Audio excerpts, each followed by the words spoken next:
Hi hello வணக்கம். இது உங்கள் சிவி ஜோன். சொல்லாரம் எப்படி இருக்கீங்க? இன்னைக்கு பற்றின தரமான சூப்பரான 9வது வாரத்தோட 2வது நாள் மதிய வேலை ஓட் நிலவரத்தை தான் நீங்கள் பார்க்க போகிறீங்க.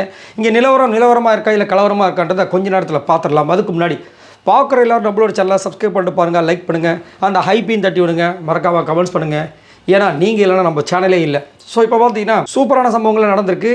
உண்மையாக நம்ம பார்க்கலாம். ஸோ இந்த வாரம் பார்த்தீங்கன்னா கிட்டத்தட்ட 11 பேர் நாமினேஷன்ஸ் வந்திருக்காங்க. அரோரா வந்திருந்தால் இந்த வாரம் காலியாக இருப்பாங்க. பட் என்ன பண்ணுறேன், அன்ஃபார்ச்சுனேட்லி அவங்க வரலை. பட் இருந்தால் நிறைய சம்பவங்கள் நடந்திருக்கு. சரி, ஃபர்ஸ்ட் பிளேஸில் யாருக்கு அப்படி பார்த்தீங்கன்னா நம்மளுடைய கானாவனத்து இருக்கார். இவர் எவ்வளோ ஓட்ஸ் வாங்கியிருக்காரு அப்படி பார்த்தீங்கன்னா 44,241 ஓட்ஸ் வாங்கியிருக்காரு. ஓட்டிங் பர்சன்டேஜ் பார்த்தீங்கன்னா 25.38. கண்டிப்பாக வந்துட்டு இவ்வளோ ஓட்டு வரதுக்கு வாய்ப்பே கிடையாதுங்க. இது எப்படி அப்படின்னு பார்த்தீங்கன்னா ஒரு சில பேர் கமெண்ட்ஸ்லேயே நல்லா சூப்பராக சொல்லியிருந்தாங்க. சபரியோட ஓட்டு, அதுக்கப்புறம் இன்னும் ஒரு சில பேர் ஓட்டில் வந்திருக்கலாம் அப்படின்ற மாதிரி. ஒரு சில பேர் வந்துட்டு இல்லைங்க, இது வந்து பின்னாடி ஏதோ ஒரு சம்பவங்கள் இருக்குது சாதாரணமாக வர்றது. ஏன்னா இப்போ ஒரு ஃபர்ஸ்ட் பிளேஸில் இருக்காங்க அப்படின்னா அவங்க ஏதோ ஒரு சம்பவம் பண்ணியிருக்கோம். இப்போ போன வாரம் பார்த்தீங்கன்னா விக்ரம் வந்தார். விக்ரம் வந்து ஒரு சம்பவம் பண்ணியிருக்காரு, நெகட்டிவோ பாசிட்டிவ் ஏதோ ஒன்று பண்ணியிருக்காரு. கம்பருது இருந்தார், கம்பருது ஏதோ பண்ணியிருக்காரு.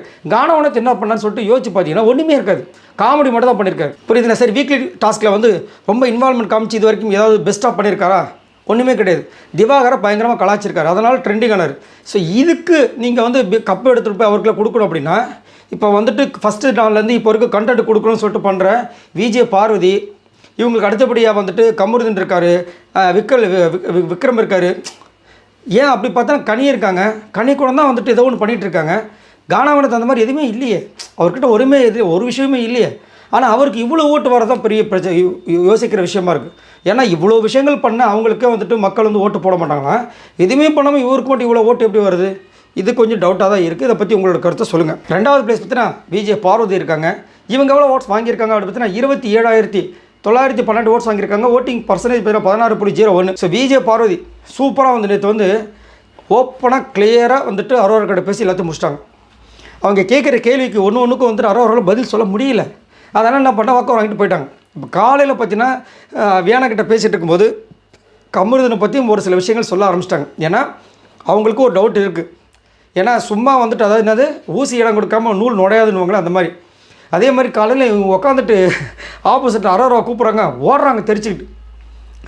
பயம் இருக்குல்ல. அது என்ன சொல்கிறேன்னா, சண்டை வந்தாலும் சரி உண்மையை சொல்லிட்டு போயிட்டோன்னா பிரச்சனை கிடையாது. அங்கே வந்து சண்டை வந்துருமேன்னு பயந்துட்டு ஒரு பொய்யை சொன்னோன்னா அந்த பொய்யை காப்பாற்றுறதுக்கு இன்னும் நிறைய பொய் சொல்ல வேண்டியது வரும் சூழ்நிலை. ஸோ அதனால தான் வந்துட்டு எந்த பிரச்சனையிலையும் நேர்மையாக இருக்கிறது பெஸ்ட்டுன்றது தான் வந்துட்டு நம்மளோட விஷயங்கள். அது மட்டும் இல்லாமல் இருந்தாலும் விஜய் பார்வதி கமருதி கிட்ட கொஞ்சம் ஒதுங்கியே இருக்கிறது அவங்களுக்கு நல்லதுன்றது நம்மளோட கருத்து. 3வது பிளேஸ் பார்த்தீங்கன்னா திவ்யா இருக்காங்க. இவங்க எவ்வளோ ஓட்ஸ் வாங்கியிருக்காங்க அப்படின்னு பார்த்தீங்கன்னா 17,739 ஓட்ஸ் வாங்கியிருக்காங்க. ஓட்டிங் பர்சன்டேஜ் பார்த்தீங்கன்னா 10.18. ஸோ திவ்யா இன்னைக்கு திவ்யாவுக்கும் சாண்ட்ராவுக்கும் செம்ம சண்டை. திவ்யா வந்துட்டு பிரஜன் கூட சேர்ந்து எதுவும் காமெடி பண்ணியிருப்பாங்க போல இருக்குது. அவங்க போய் கேட்க போகிறாங்க, பிடிச்சி கலாய்க்கிறாங்க. திவ்யாவுக்கு ஒன்றும் புரியல, நான் அப்படி என்ன பண்ணேன்ற மாதிரி யோசிச்சுட்டு இருக்காங்க. ஆனால் கண்டிப்பாக வந்துட்டு இவங்க பண்ண ஒரு விஷயம் அவங்கள வந்து அட்டாக் பண்ணியிருக்காங்க. என்னென்னா அவங்க வந்துட்டு நீட்டிக்கணும் நட்புன்னு சொல்ல நீட்டிக்கணும் அப்படின்போது அதை வந்து அண்ணன் தான் சொல்லியிருக்காங்க இது வரைக்கும்.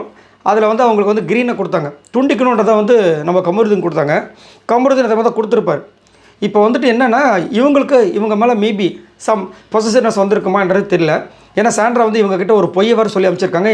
நான் ஏன் இவ்வளோ டென்ஷனாக இருக்கேன்னா, இந்த மாதம் எங்கள் அப்பா இறந்த நாள்னு. ஆனால் பிரஜன் சொல்லி தான் நம்மளுக்கு தெரியும் இந்த மாதம் அவங்க அப்பா இறந்தது கிடையாது, ஜனவரி மாதம் தான் இறந்ததுன்ட்டு. என்ன சொல்கிறது? 4வது பிளேஸ் பார்த்தீங்கன்னா விக்ரம் இருக்கார். இவர் எவ்வளோ ஓட்ஸ் வாங்கியிருக்கார் அப்படி பார்த்தீங்கன்னா 15,953 ஓட்ஸ் வாங்கியிருக்காரு. ஓட்டிங் பர்சன்டேஜ் பார்த்தீங்கன்னா 9.15. போன வாரம் ஃபஸ்ட்டு நான் அப்பவே சொன்னேன், இது வந்து ஏதோ சம்திங் டிஃப்ரெண்ட்டாக இருக்குது, இவ்வளோ வந்து ஓட்டு வரதுக்கு வாய்ப்பே கிடையாது. ஏன்னா இவர் பண்ண நெகட்டிவ்லாம் பிடிச்சி இவ்வளோ ஓட்டெல்லாம் போட மாட்டாங்க. எங்கே பார்த்தாலும் விக்ரம் வந்துட்டு சூப்பராக அப்படிலாம் யாருமே சொல்லவும் கிடையாது.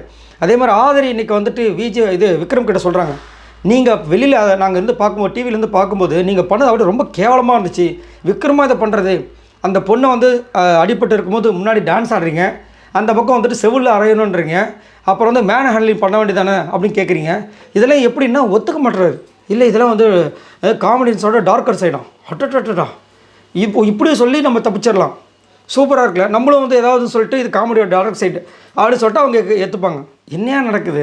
முதல் செஞ்சு தப்பை ஒத்துக்கிட்டிங்கன்னா தான் அது மனுஷத்தன்மை. 5வது பிளேஸ் பார்த்தீங்கன்னா கமருதீன். இவர் எவ்வளோ ஓட்ஸ் வாங்கியிருக்காரு அப்படி பற்றி நான் 15,039 ஓட்ஸ் வாங்கியிருக்காரு. ஓட்டிங் பர்சன்டேஜ் பார்த்தீங்கன்னா 8.63. நான் ஒரு வாரத்துக்கு முன்னாடி தான் ஒரு வீடியோ போட்டிருந்தேன். நிறைய பேர் அது அப்படிலாம் கிடையாது. நீங்கள் இல்லைங்க கமருதீன் வெளியில் தெரியலைங்க கமருதீனுக்கு முன்னாடி ஓட்டு போட்டவங்கலாம் கண்டிப்பாக வந்துட்டு அவங்களுக்கு அந்த 3 வார கேப்பில் வந்து வேறு யாருக்குன்னா ஓட்டு போட்டு பழகிருப்பாங்க. திரும்ப கமருதீனுக்கு ஓட்டு போடுவாங்களான்றது பெரிய டவுட்டாக இருக்கும்.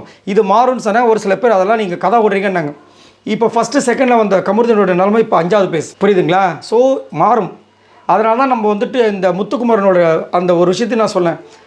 நாமினேஷன்ஸில் ஒரு வாரமும் வந்தால் தான் அவங்க கடைசி வரைக்கும் போக முடியும். மக்கள் வந்து போட்டு பழக்கப்படுத்தணும். ஆனால் இவங்க வந்துட்டு நாமினேஷன்ஸுக்கே வர்றதுக்கு பயந்துட்டு இருந்தால் ஒன்றும் பண்ண முடியாது. ஸோ இது வந்து இன்னும் வந்துட்டு டவுனாக போகிறது வாய்ப்பு இருக்குது. அவர் என்ன பண்ணுறாரு இதுக்கப்புறம் கமருதீன்றதை பொறுத்தா இருக்குது.